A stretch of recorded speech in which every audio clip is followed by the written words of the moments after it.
thought after all that country of origin stuff on various ingredients, I should talk a little bit about how these rations are formulated. Formulating rations is essentially to meet the requirements nutritionally of the animal in question at the lowest possible cost, with an inventory management aspect as well. You're taking into account all of those things, how big the crop will be, what you think it'll cost. In organics, blending together what was or is available at any given time or allowed to be used to best meet the nutritional requirements of the animal in question. Now, nutritionists would know better than me which nutritional aspects were the most rubbery, which were the most flexible, and they would work in and around that. Price was sometimes secondary in the organic game due to, one, the price of the inputs, and two, just trying to match the nutritional requirements of the animal. So kind of similar, but kind of different, and there I just probably didn't make any sense at all. So over my career at two businesses, one a commercial stock feed mill and the other one a feed mill for a large integrator, I dealt with 8 nutritionists. In the first place I worked at, the first guy was a South American trained at A&M University in Texas. Very smart man, but practical ability close to zero. The next two people there were both Australian, also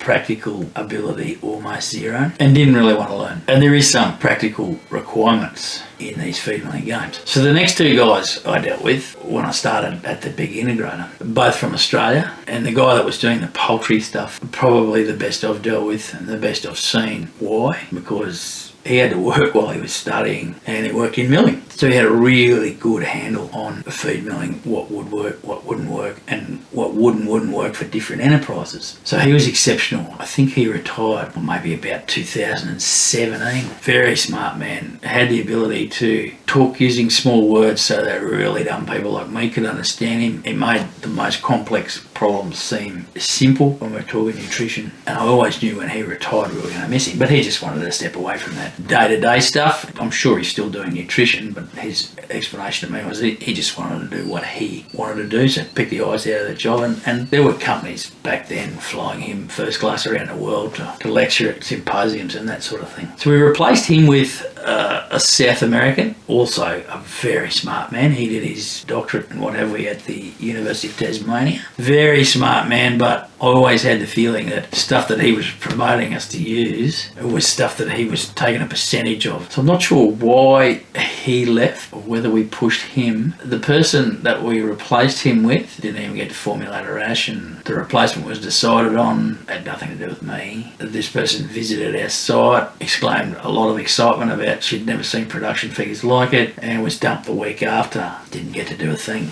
So that was odd. Then we went in-house, and it was one of the great mistakes the business made. This guy cost us millions. So he was from Chile. Probably not his fault. He was a young guy, no experience, no practical experience, and didn't really want to learn, so partially his fault. Theoretically, he was working under the guy that had retired, but the stuff that was coming out didn't really appear to be so. I tried to put it to the powers that be, and they got really, really angry.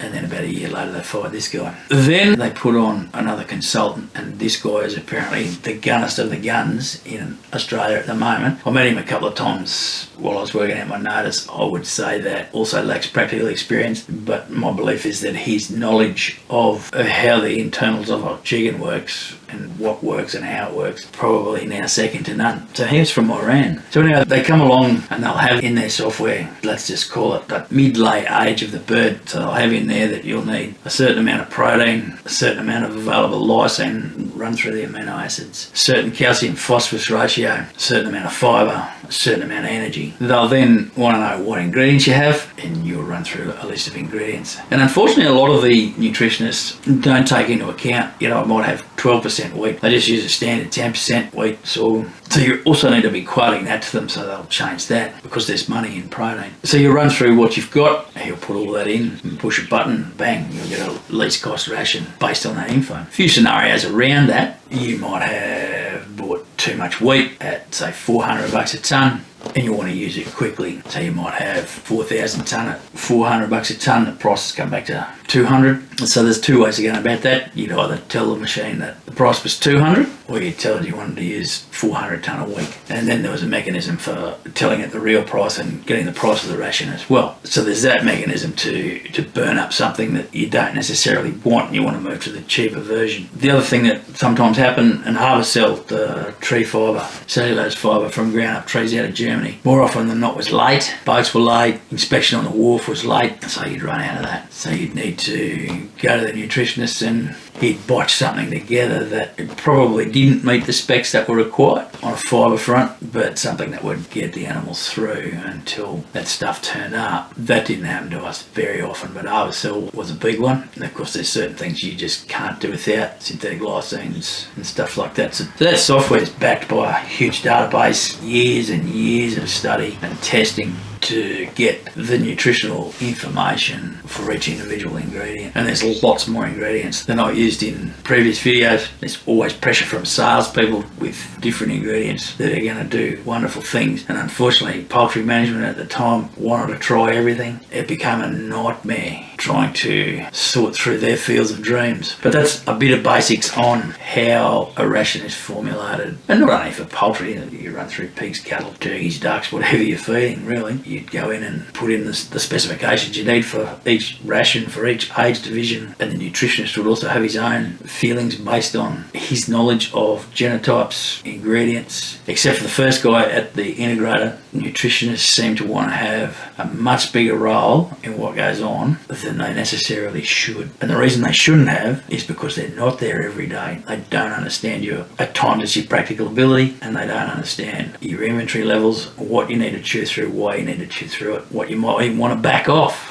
Something might have got short and you want to shorten up the usage of that. Practical ability is a big one. Just before I left, they brought me this sample of what was called canola paste. The guy from Iran wanted to use this product called canola paste. It was basically just crushed canola seeds, crushed enough to release all the oil, and it was quite hard to describe actually. There was nothing in that conventional system or the organic system that was going to be able to handle that. And I said, that's not going to work. You make your own calls on it, but even if you can get it into one of those silos, I'd reckon you're going to be digging it out. Don't know where they went with that, but it would have required a reasonable sort of a rebuild, a rethink and a rebuild. I'm not sure how I would have handled that. We would have got old Bob Denny involved to move forward with that. Because there's things you can't deny are going to be beneficial, so you've just got to find a way. And to be able to get some protein and quite a lot of oil in one product, quite beneficial to the business. But at times it's just not that simple due to physical constraints. Just one quick story here. The really good nutritionist that did time in milling, that was with the poultry operation when I started, tells the story of putting too much canola meal into layer chicken feed many years ago in his early days as a consultant nutritionist. And he said all these eggs came out smelling like fish, and he thought he was going to lose everything he had. Anyway, he got through that, but it's just interesting to note that canola was one of those things back then that had a limit on it as to how much chickens could eat until it started affecting, obviously in this case, the odour of the eggs. Whereas today, the genotypes of the bird have developed to the point where you can basically feed canola meal unrestricted. So things change quite quickly and develop to theoretically better outcomes to what's available to achieve better outcomes from a productivity basis, and that's pretty much reported as eggs per 100 birds. And the business I work for was usually on the top of the tree, 90 plus in the cage, 85 to 90 in other systems. Anything under that have been people getting strung up. All right, that's a few on feeding chooks.